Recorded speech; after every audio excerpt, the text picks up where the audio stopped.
भूषणजी, मला हे विचारायचं आहे की तुमचं जे ग्रामीण क्षेत्र आहे, तुमचं जे गाव आहे, इथले तुम्ही सरपंच आहे, मुख्य समस्या इथली कोणती पाहिली तुम्ही जी की इथली पूर्ण केली आहे, आणि फ्युचरमध्ये डेव्हलपमेंटला घेऊन, विकासाला घेऊन काय प्लान राहणार आहे तुमचं? इथे मी जेव्हा 11व्या महिन्यात 2012ला मी सरपंच झालो ग्रामपंचायतला, आणि गावकरी मंडळाची लोकांची पाणी पुरवठ्याची समस्या होती, पाण्याची समस्या होती, नाल्याची समस्या होती. सिमेंट नाल्या नव्हत्या आमच्या इथे ग्रामपंचायतला. गावामध्ये सिमेंट रोड नव्हते.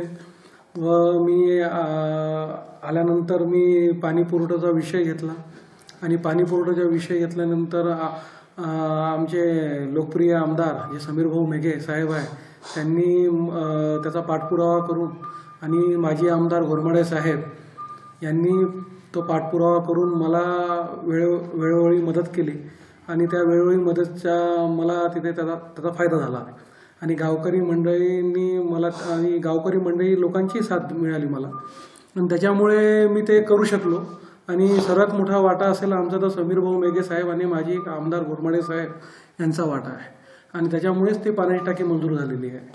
आणि सिमेंट नाल्याही मंजूर करून दिलेले आहे आमदार साहेबांनी, आणि सिमेंट रोडही मंजूर करून दिलेले आहे, आणि त्याचं काम पूर्णपणे झालेलं आहे.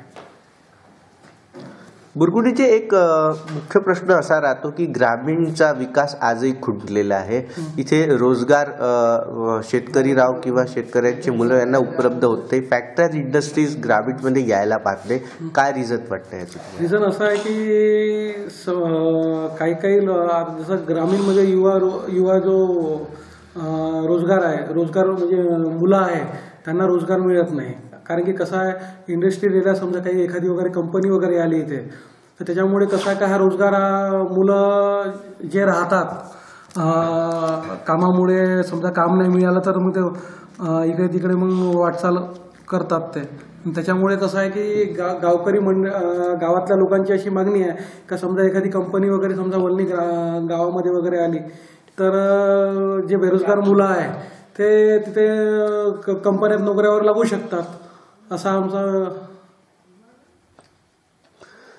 एक प्रश्न अजून विचारतो, वेगळा विदर्भ जर झाला किती फायदा ग्रामीणच्या लोकांना होऊ शकतो? विदर्भ वेगळा झाला तर ही सर्वात चांगली मोठी गोष्ट राहील. विदर्भ वेगळा व्हायलाच पाहिजे. आणि गावकरी, आणि समजा विदर्भ वेगळा झाला तर नागपूर विदर्भाला चांगलं महत्त्व येऊन जाईल, आणि मोठ्या मोठ्या कंपन्या इथं म्हणजे विदर्भात येऊन जाईल, आणि त्याच्यामुळे तरुण पिढीला त्याचा चांगला हे होऊन जाईल, म्हणजे नोकरीबद्दल लाभ भेटेल वगैरे. बुरकुटेजी, खूप खूप धन्यवाद.